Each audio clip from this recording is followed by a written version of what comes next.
picture this. It is a beautiful California spring. The wildflowers are absolutely exploding across the hillsides. The temperatures are finally starting to rise, and you are just ready to throw open the windows and soak it all in. But, and this is the terrifying part, beneath that beautiful surface, there is a massive, hidden invasion force of insects and rodents waking up at the exact same time. Yeah, right under our feet. When that spring bloom happens above ground, you have this equally intense biological awakening happening below the soil, inside the wall voids, and under your foundation. We're talking about billions of organisms coming off standby. Welcome to the Deep Dive. Today we are getting into a highly detailed guide from Simple Pest Management on exactly how to prepare your home before this spring pest invasion explodes. We want to arm you with the biological whys and the actionable how-tos. And this is so crucial because we're focusing on stopping these infestations at the perimeter before they get out of control. Exactly. And hey, before we really get into the weeds here, if you enjoy this kind of deep dive content, please take a second to follow and like the show right now. It helps a lot. So let's start with the why. Why is spring the absolute critical season here? Well, it really comes down to the meteorological reality of California. We have this unique Mediterranean climate. In states with a harsh, deep winter freeze, the cold actually acts as a ruthless population control. Pests just die off. It's a hard reset for the ecosystem. Right, but we don't really get that deep freeze. No, we don't. Our mild winters just put local pest populations on basically a metabolic standby. They retreat under leaf litter or deep into the soil and conserve energy. But then the spring rains hit, the weather warms up, and... It's like an alarm clock goes off. Exactly. It triggers this massive biological response.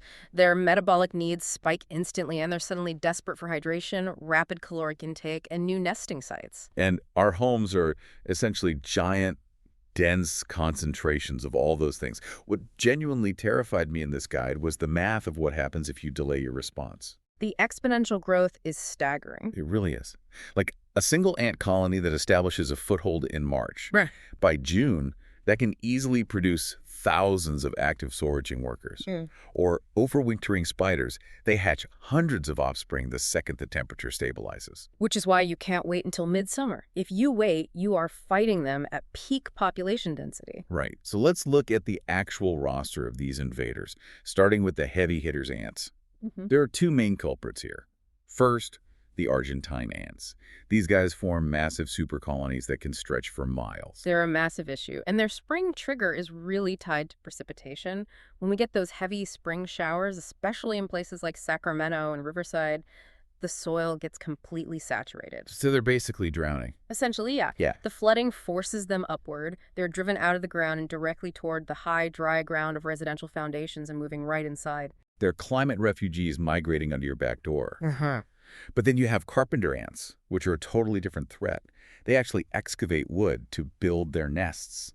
Yeah, and that their biology gives us a very specific warning sign. Spring is their prime swarming season. Mature colonies will produce these large winged ants, the swarmers, to go out and mate. Which means, and this blew my mind, if you see those winged ants inside your house in the spring, it is not an early warning sign. Not at all. A colony only has the energy to produce swarmers if it's already highly mature. Seeing them indoors means you already have an existing infestation. They've likely been excavating your wall studs for quite a while. That's such a critical distinction. And speaking of swarmers, that brings us to the silent destroyers, termites. Just thinking about termite mating flights makes my skin crawl. It's a massive synchronized event.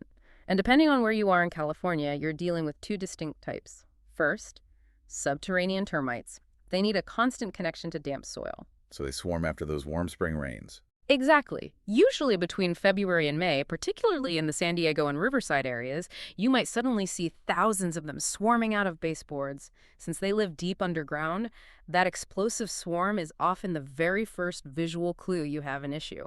Thousands of them in minutes. Just terrible. But the drywood termites operate completely differently, right? They're mostly in coastal areas. Yes, and they are much stealthier. They don't need soil contact at all. They get all their moisture straight from the ambient humidity in the wood itself. A mating pair can just fly right into an attic vent and establish a self-contained colony inside your framing. Without professional help, they are nearly impossible to spot early. Let's move up the predatory chain to spiders. Obviously, black widows and brown recluses are coming out with the warmth. But the source material provided this massive aha moment about spiders. I love this part. It's about shifting your mindset. Spiders are actually beneficial predators. They act as a barometer for your home's ecosystem. Right, because an abundance of spiders means, It means an abundance of the insects they feed on. yes, spiders only hang around if there's a target-rich hunting ground. So if you see a ton of spiders in your garage, you actually have a different bug problem. Fix the underlying bug problem, and the spiders naturally leave because their food source is gone. Exactly. Don't just endlessly spray the spiders. Eliminate their prey. It's brilliant. Now, the spring boom isn't just bugs. Let's talk about the rodent and mosquito breeding boom. Roof rats and Norway rats, especially in Placer and Sacramento counties, go into prime breeding season right now. The longer days and new food sources just send them into overdrive. A single pair of mice can produce dozens of offspring in months, and as it gets crowded, they aggressively expand their territories. So they move from just surviving in your attic to actively taking over the wall voids.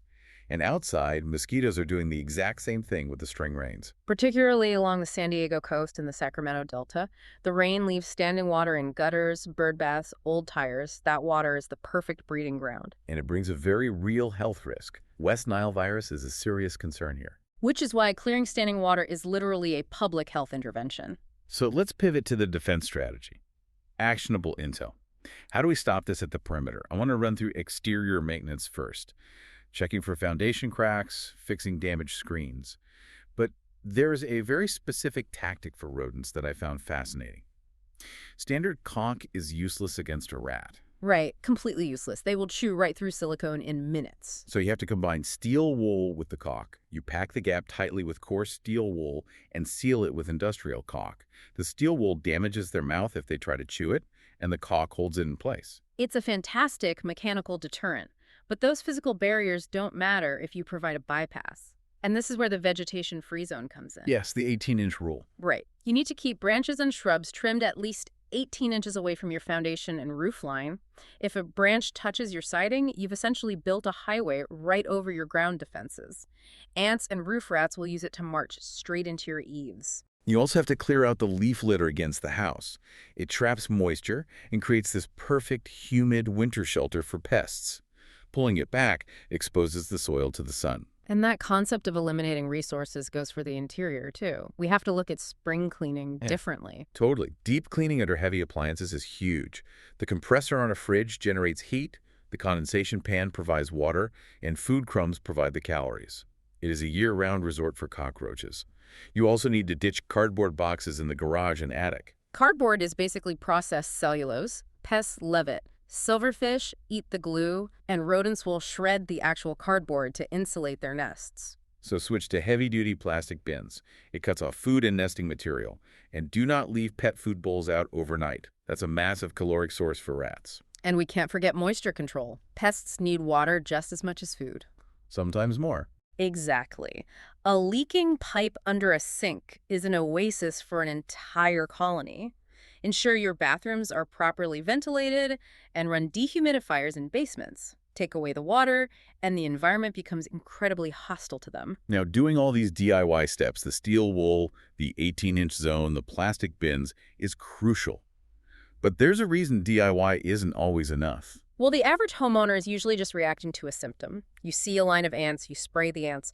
But professional inspectors have specialized tools and a trained eye. They're looking for the root cause. Right. They use moisture meters, thermal imaging, acoustic tools. They can detect subtle rodent entry points or hidden termite damage deep inside a wall before it ever breaches the living space. Which perfectly transitions to my absolute favorite part of this deep dive. The author reveal for this incredibly thorough guide from Simple Pest Management.